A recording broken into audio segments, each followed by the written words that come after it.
ಅದಕ್ಕೆ ಈ ಖುಷಿ ಸಂತೋಷ ಕೆಲವೊಂದ್ಸಲ ಸಂತೋಷದ ಬದಲಾಗಿ ಕಣ್ಣೀರಿನ ರೂಪದಲ್ಲಿ ಆನಂದ ಬಾಷ್ಪ ಬರುತ್ತೆ ಹೇಳಿದ್ದೆ. ಆದ್ರೆ ಇವತ್ತು ನಾನು ಅದನ್ನ ಅನುಭವಿಸ್ತಾ ಇದ್ದೀನಿ. ನಿಮ್ಮ ಮಾತು ನಿಜ. ಕೆಲವೊಂದ್ಸಲ ಮನಸ್ಸು ತುಂಬಿ ಬಂದಾಗ ಮಾತಿಗಿಂತ ಭಾವನೆಗಳೇ ತುಂಬ ಮಾತಾಡುತ್ತೆ.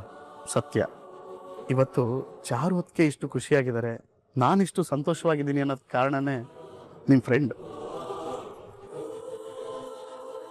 ಸಾಧ್ಯನೇ ಇಲ್ಲ ಅನ್ಕೊಂಡಿದ್ ಸೀಮಂತನ ಮಾಡಿ ಬಸ್ರಿ ಬೈಕ್ಯನ್ನ ಪೂರೈಸ್ಬಿಟ್ರು.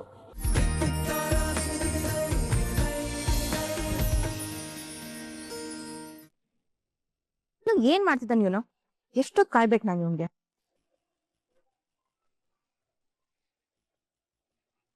ಹಲೋ, ನಿನ್ ಫೋನ್ಗೋಸ್ಕರನೇ ವೇಟ್ ಮಾಡ್ತಿದ್ದ ಕಣ. ಅಕ್ಕ, ಇಲ್ಲಿ ನಡೀತಿರೋ ಸಂಭ್ರಮಾಚರಣೆ ಎಲ್ಲ ಫೋಟೋ ಕಳ್ಸಿದೀನಿ, ಚೆಕ್ ಮಾಡ್ಕೊಳ್ಳಿ. ಹೌದಾ? ಥ್ಯಾಂಕ್ಸ್ ಕಣೋ. ಹಾಗೆ ಅಲ್ಲಿ ಏನೇನಾಗುತ್ತೆ ಅನ್ನೋದು ನನ್ ಎವ್ರಿ ಮಿನಿಟ್ ಅಪ್ಡೇಟ್ ಮಾಡ್ತಿರು. ಸರಿ ಅಕ್ಕ.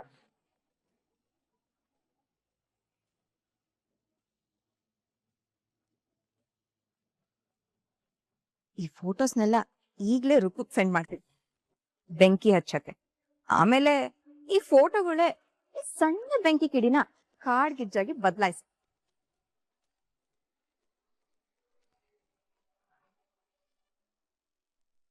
ಅಲ್ಲ, ಇವ್ಳಿಗ್ ಒಂದ್ಸಲ ಹೇಳಿದ್ರೆ ಅರ್ಥ ಆಗಲ್ವಾ? ಯಾಕೆ ಪದೇ ಪದೇ ಫೋನ್ ಮಾಡ್ತಿದ್ದಾಳೆ? ಸರಿಯಾಗಿ ಮಾಡ್ತೀನಿ ಇವಳಿಗೆ. ಏನೋ ರೂಮ್ ಮೇಟ್ ಆಗಿದ್ದವಳು ಅಂತ ಸ್ವಲ್ಪ ಸಲಿಗೆಯಿಂದ ಮಾತಾಡಿದ್ರೆ ಗಂಡ ಹೆಂಡತಿ ಬೆಂಕಿ ಹಚ್ಚಕ್ ನೋಡ್ತೀಯ. ಅಯ್ಯೋ, ಎಷ್ಟು ಕೋಪ ಮಾಡ್ಕೋತಿದ್ಯಾ ರಕ್ಕು. ನಿಮ್ ಸಂಸಾರದಲ್ಲಿ ಹುಳಿ ಹಿಂಡಿ ನನ್ಗೇನ್ ಆಗ್ಬೇಕಾಗಿಲ್ಲ ಹಾಗಂತೇಳಿ ಸುಮ್ನಿರು. ಮತ್ ಯಾಕೆ ನನಗೆ ಫೋನ್ ಮಾಡಿ ನನ್ ತಲೆಯಲ್ಲಿ ಹುಳ ಬಿಡೋ ಕೆಲಸ ಮಾಡ್ತೀಯಾ? ನಾನ್ ನಿನ್ ತಲೆ ಹುಳ ಬಿಡ್ತಿಲ್ಲ ರಕ್ಕು. ನಿನ್ ಲೈಫಲ್ಲಿ ಎದ್ದೇಳ್ಬಾ ಸುಂಟ್ರ ಗಾಳಿನ ಮಾಡ್ತಿದ್ದೀನಿ. ಅಮ್ಮ ತಾಯಿ, ಏನ್ ಮಾಡೋದು ಬೇಡ. ನನ್ ಪಾಡಿಗೆ ನನ್ನ ಸುಮ್ನೆ ಇರೋದಕ್ ಬಿಟ್ಬಿಟ್ಟು ಅದೇ ದೊಡ್ಡ ಉಪಕಾರ ನೋಡು. ಮತ್ತೆ ನನ್ಗೆ ಇನ್ನೊಂದ್ಸಲ ಈ ತರ ಕಾಲ್ ಮಾಡ್ಬೇಡ. ನೋಡ್ರಕ್ಕು, ನಿಮ್ ಸಂಬಂಧ ಕೆಡಿಸ್ಬೇಕು ಅನ್ನೋ ಉದ್ದೇಶ ನನ್ಗಿಲ್ಲ.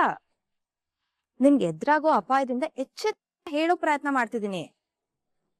ನಿನಗ್ ನನ್ ಮೇಲೆ ನಂಬಿಕೆ ಇಲ್ಲ ಅಂದ್ರೆ ನಾನ್ ಈಗೊಂದಷ್ಟು ಫೋಟೋಸ್ ನಿನಗ್ ಕಳ್ಸಿದೀನಿ. ಅದನ್ನ ನೋಡಿದ್ರೆ ನಿನ್ ಗಂಡ ರಾಮಾಚಾರಿ ಸ್ಥಾನದಲ್ಲಿ ನಿಂತು ಆ ಚಾರುಕ್ ಸೀಮಂತ ಶಾಸ್ತ್ರ ಮಾಡ್ತಿರೋದ್ ನಿನ್ಗೆ ಆಮೇಲೆ ಏನ್ ತೀರ್ಮಾನ ಮಾಡ್ಬೇಕು ಅನ್ನೋದು ನಿನಗ್ ಬಿಟ್ಟಿದ್ದಮ್ಮ.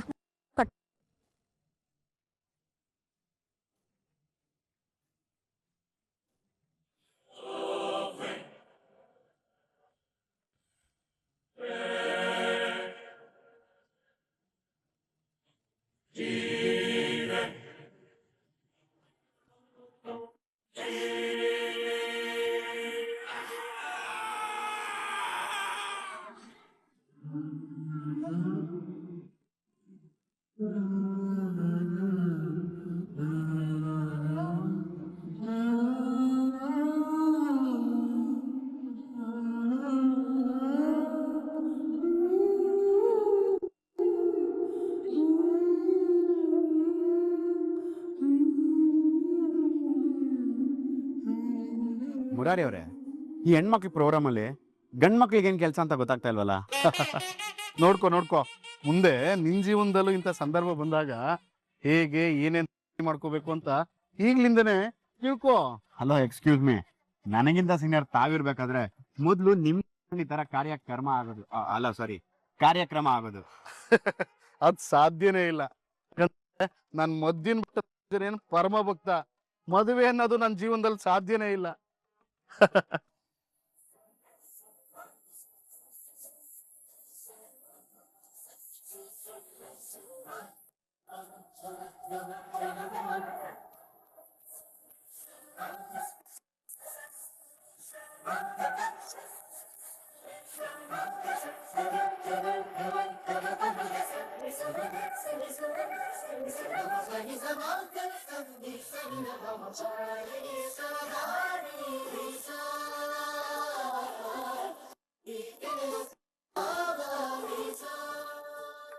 ಕಣ್ಣೀರು ತುಂಬಾ ಖುಷಿ ಆಗ್ತದೆ ಜಾನ್ಸಿ. ಸೀಮಂತ ಅನ್ನೋದು ಹೆಣ್ಣಿನ ಬದುಕಿನ ಶ್ರೀಮಂತ ಸಂಭ್ರಮ. ಅದು ನನ್ ಪಾಲಿಗಿಲ್ಲ ಅಂತ ಅನ್ಕೊಂಡಿದ್ದೆ.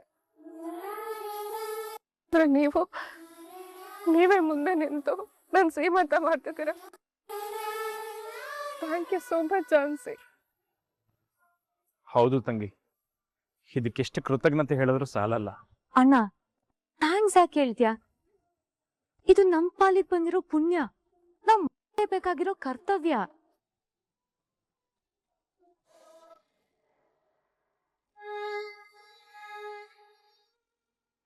ಅಲ್ಲ ರೀ, ನಿಮ್ಗೇನಾಯ್ತು? ಒಳ್ಳೆ ಶುಭ ಕಾರ್ಯ ನಡೆದ ಜಾಗದಲ್ಲಿ ಕಣ್ಣೀರ್ ಹಾಕೊಂಡು ನಿಂತಿದ್ದೀರಾ? ಇದು ಕಣ್ಣೀರಲ್ಲ ಕಣ್ರಿ, ಸಂತೋಷಕ್ಕೆ ಬರ್ತಾ ಇರೋ ಆನಂದ ಬಾಷ್ಪ. ಆನಂದ ಬಾಷ್ಪನ? ಯಾಕೆ? ನಮ್ ಚಾರು ಹೊತ್ಗೆ ಸೀಮಂತ ಮಾಡಿಸ್ಕೋಬೇಕು ಅಂತ ತುಂಬಾ ಕನ್ಸು ಕಟ್ಕೊಂಡು ಆಸೆ ಇಟ್ಕೊಂಡಿದ್ರು. ಆದ್ರೆ ನಮ್ಮ ಮನೇಲಿ ನಡೆದ ಕೆಲವು ಕಹಿ ಘಟನೆ ಗೊಂದಲ ಸೀಮಂತ ನಡೆಸ್ಕೊಳ್ಳೋ ಭಾಗ್ಯನೇ ಸಿಕ್ಕಿರ್ಲಿಲ್ಲ. ಭಾಗ್ಯ ಇಲ್ಲ ಅಂತ ಯಾಕೆ ಅನ್ಕೊಳ್ತೀರಾ? ಇವಾಗ ನಡೀತಾ ಇದೆಯಲ್ಲ. ಅದಕ್ಕೆ ಈ ಖುಷಿ ಸಂತೋಷ, ಕೆಲವೊಂದ್ಸಲ ಸಂತೋಷದ ಬದಲಾಗಿ ಕಣ್ಣೀರಿನ ರೂಪದಲ್ಲಿ ಆನಂದ ಬಾಷ್ಪ ಬರುತ್ತೆ ಹೇಳಿದ್ದೆ. ಆದ್ರೆ ಇವತ್ತು ನಾನು ಅದನ್ನ ಅನುಭವಿಸ್ತಾ ಇದ್ದೀನಿ. ನಿಮ್ ಮಾತು ನಿಜ. ಕೆಲವೊಂದ್ಸಲ ಮನಸ್ಸು ತುಂಬಿ ಬಂದಾಗ ಮಾತಿಗಿಂತ ಭಾವನೆಗಳೇ ತುಂಬಾ ಮಾತಾಡುತ್ತೆ. ಸತ್ಯ. ಇವತ್ತು ಚಾರು ಹೊತ್ತಿಗೆ ಇಷ್ಟು ಖುಷಿಯಾಗಿದ್ದಾರೆ, ನಾನಿಷ್ಟು ಸಂತೋಷವಾಗಿದ್ದೀನಿ ಅನ್ನೋದ್ ಕಾರಣನೇ ನಿಮ್ ಫ್ರೆಂಡ್. ಸಾಧ್ಯನೇ ಇಲ್ಲ ಅನ್ಕೊಂಡಿದ್ ಸೀಮಂತನ ಮಾಡಿ ಬಸ್ರಿ ಬೈಕ್ಯನ್ನ ಪೂರೈಸ್ಬಿಟ್ರು. ಅದಕ್ಕೆ ನಿಮ್ ಫ್ರೆಂಡ್ಸು ಮತ್ತು ಅವ್ರ ಹೆಂಡತಿಗೆ ಎಷ್ಟು ಥ್ಯಾಂಕ್ಸ್ ಹೇಳಿದ್ರು ಸಾಲದು. ಹಲೋ ಹಲೋ ಹಲೋ, ನೀವು ನಿಜವಾಗ್ಲೂ ಥ್ಯಾಂಕ್ಸ್ ಹೇಳ್ಬೇಕು ಅನ್ಕೊಂಡ್ರೆ ಅದನ್ನ ಚಾರು ಮತ್ತೆ ರಾಮಾಚಾರ್ಯ ಅವ್ರಿಗೆ ಹೇಳ್ಬೇಕು. ಏನ್ ಹೇಳ್ತಾ ಇದೀರಾ? ಇಲ್ಲಿ ತುಂಬು ಗರ್ಮಿಣಿ ಚಾರು ಅವ್ರಿಗೆ ನಮ್ ರಾಘು ಮತ್ತೆ ಜಾನ್ಸಿ ನಿಂತ್ಕೊಂಡು ಸೀಮಂತ ಮಾಡ್ತಿದಾರೆ ಅಂದ್ರೆ ಅದಕ್ಕೆ ಕಾರಣನೇ ನಮ್ ಚಾರು ಮತ್ತೆ ರಾಮಾಚಾರ್ಯ ಅವರು. ಚಾರು ಅವರು ತಾವಿರೋ ಪರಿಸ್ಥಿತಿನ ಲೆಕ್ಕಿಸದೆ ನಮ್ ಜಾನ್ಸಿನ ಸೈಕಲ್ ರೇಸಲ್ಲಿ ಗೆಲ್ಸಿ ನಮ್ ರಾಘು ಮನೆಗೆ ಬಂದು ಹಾಳಾಗ್ತಿದ್ ನಮ್ ಜಾನ್ಸಿ ಸಂಸಾರನ ಕಾಪಾಡಿ ಆಗ್ತಿದ್ದ ಅನಾಹುತನೆಲ್ಲ ತಡೆದ್ರು. ನೀವು ಹೇಳ್ತಾ ಇರೋದು ಕೇಳಿದ್ರೆ ನನಗೆ ಆಶ್ಚರ್ಯ ಆಗ್ತಾ ಇದೆ. ಇದ್ರಲ್ಲಿ ಆಶ್ಚರ್ಯ ಪಡೋದು ಏನಿದೆ ಹೇಳಿ? ಹಾಗೆ ನೋಡಿದ್ರೆ ಆಚಾರ್ಯ ಮತ್ತೆ ಚಾರು ಅವ್ರ ಮುಂದೆ ಇದೇನೂ ಇಲ್ಲ. ಅವರು ಇವ್ರ ಮೇಲೆ ಹೊರಸಿರೋ ಋಣದ ಭಾರದಲ್ಲಿ ಒಂದು ಸಣ್ಣ ಭಾಗನ ಇಳಿಸ್ಕೊಳಕ್ ಅವಕಾಶ ಮಾಡಿಕೊಟ್ಟಿದ್ದಾರೆ ಅಷ್ಟೇ. ಒಳ್ಳೆಯವ್ರಿಗೆ ಯಾವ್ದಾದ್ರೂ ಒಂದು ಮಾರ್ಗದಲ್ಲಿ ಒಳ್ಳೇದಾಗುತ್ತೆ ಅನ್ನೋದಕ್ಕೆ ಈ ಜೋಡಿಗಳೇ ಸಾಕ್ಷಿ ಅಲ್ವಾ? 100% ಸತ್ಯ. ಇವೆರಡು ಜೋಡಿಗಳ ಮಧ್ಯೆ ಒಂದ್ ಒಳ್ಳೆ ಸಂಬಂಧಕ್ಕೆ ಇವೆರಡು ಘಟನೆಗಳು ಆಗಿರ್ಲಿ ಅಂತ ಆಸೆ ಪಡೋದು ಅಷ್ಟೇ ನಮ್ ಕರ್ತವ್ಯ. ಹೌದು, ಆದಷ್ಟು ಬೇಗ ಕಂಟಕಗಳೆಲ್ಲ ದೂರ ಆಗಿ ಇವ್ರುಗಳು ಸಂಕಟದಿಂದ ಹೊರಗಡೆ ಬರ್ಲಿ ಅನ್ನೋದೇ ನನ್ನ ಆಸೆ. ಮುಂದೆ ಏನ್ ಮಾತಾಡ್ತಾ ಇದ್ಯಾ? ನಾನು ನನ್ನ ಮಕ್ಕಳಿಗೆ ಅಂತ ಸಂಸ್ಕಾರ ಕಲ್ಸಿಲ್ಲ. ಏನೋ ಗೊತ್ತಿಲ್ದೆ ಮಾತಾಡಿದ್ಯಾ, ಸುಮ್ನಾಗಿದ್ದೀನಿ. ಇಲ್ಲ ಅಂದ್ರೆ ಅಲ್ಲ ಕಣೆ, ಇಂಥ ಹೊತ್ನಲ್ಲಿ ಸೀತೆ ಆಗಿರೋ ಚಾರು ಬಗ್ಗೆ ಮಾತಾಡ್ತಾ ಇದೀಯ ನೀನು? ಏಯ್, ನಮ್ಮ ಕೃಷ್ಣ ಲಕ್ಷ್ಮಣ ಇದ್ದ ಹಾಗೆ ಕಣೆ. ಈ ತರ ಮಾತಾಡ್ತಾ ಇದೀಯಲ್ಲ ನೀನು, ನಿನಗೆ ನಾಚಿಕೆ ನಾಚಿಕೆ ಆಗಲ್ವಾ? ಇಂಥ ಪರಿಸ್ಥಿತಿಲೂ ರಾಮಾಯಣ ಮಹಾಭಾರತ ಅಂತ ಹೇಳ್ಬೇಡಿ. ನನ್ ಗಂಡ ಲಕ್ಷ್ಮಣನೂ ಅಲ್ಲ, ನಿಮ್ ಸೊಸೆ ಚಾರು ಸೀತೆನೂ ಅಲ್ಲ. ಆ ಲಕ್ಷಣಗಳು ಅವ್ರಿಗೆ ಇಲ್ವೇ ಇಲ್ಲ. ರುಕು, ಹದ್ ಮೀರ್ ಮಾತಾಡ್ತಾ ಇದ್ಯಾ. ನಾನ್ ಮಾತಾಡ್ತಾ ಇಲ್ಲ ಅತ್ತೆ, ನಿಮ್ಗೆ ಸತ್ಯ ಅರ್ಥ ಆಗ್ತಿಲ್ಲ. ನನ್ ಕಣ್ಣಾರೆ ಕಂಡಿದ್ದನ್ನ ನಿಮ್ಗೆ ಹೇಳಿದ್ರೆ ನಿಮ್ಗೆ ಅರ್ಥ ಆಗ್ತಿಲ್ಲ. ಬನ್ನಿ ನನ್ ಜೊತೆ. ಅಲ್ಲಿ ನಿಮ್ ಮಗ ಕೃಷ್ಣ ನಿಮ್ ಸೊಸೆ ಚಾರುಗೆ ಸೀಮಂತ ಮಾಡಿಸ್ತಿದ್ದಾನೆ.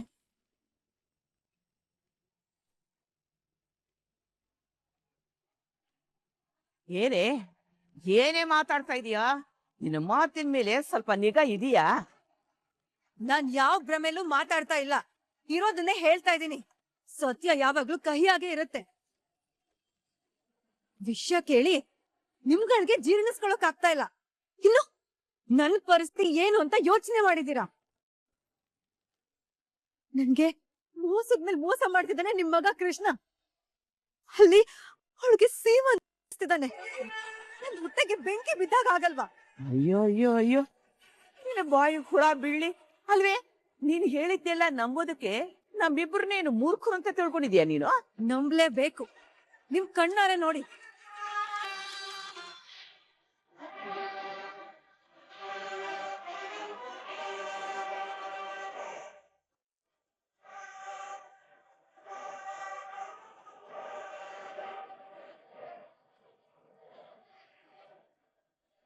ಇಷ್ಟು ಹೇಳಿದ್ಮೇಲೂ ನಿಮ್ಗೆ ನನ್ ಮಾತ್ ಮೇಲೆ ನಂಬಿಕೆ ಇಲ್ಲ ಅಲ್ವಾ?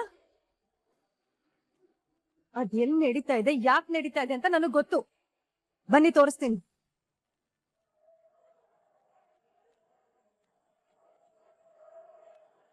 ಏನ್ ನೋಡ್ತಾ ಇದೀರಾ?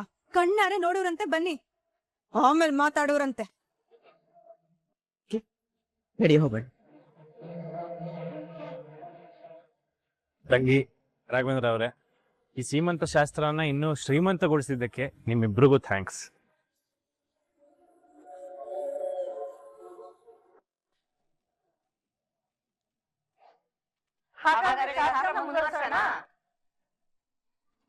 ಅಯ್ಯೋಯ್ಯೋ, ಒಂದ್ ನಿಮಿಷ ಪ್ರೋಗ್ರಾಮ್ ಮುಂದುವರ್ಸೋಣ.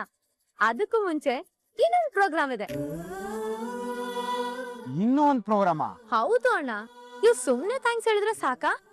ಮತ್ತೆ ಇಷ್ಟೊತ್ತು ನಮ್ ಡ್ಯಾನ್ಸ್ ಆಯ್ತು, ಈಗ ಪ್ರೋಗ್ರಾಮ್ ಸ್ಟಾರ್ಸ್ ಆಗಿರೋ ರಾಮಾಚಾರಿ ಮತ್ತೆ ಚಾರು ಡ್ಯಾನ್ಸ್ ಮಾಡ್ಬೇಕು.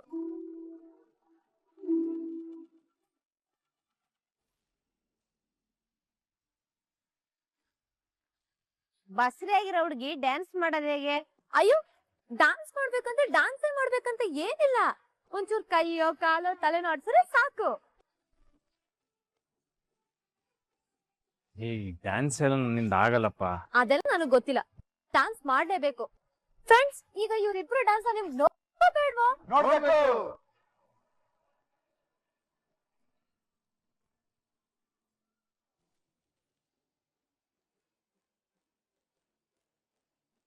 ಶಾಸ್ತ್ರಗಳು ಇನ್ನೂ ಬಾಕಿ ಇದೆಯಲ್ಲ. ಅಯ್ಯೋ, ಮಾಡಿದ್ರಾಯ್ತು ಬಿಡಿ, ಶಾಸ್ತ್ರಕ್ಕೆ ಯಾಕೆ ಯೋಚನೆ? ಶಾಸ್ತ್ರಿಗಳೇ ಇಲ್ಲಿದಾರಲ್ಲ, ಹಾಗಾಗಿ ಡ್ಯಾನ್ಸ್ ಮಾಡ್ಲೇಬೇಕು.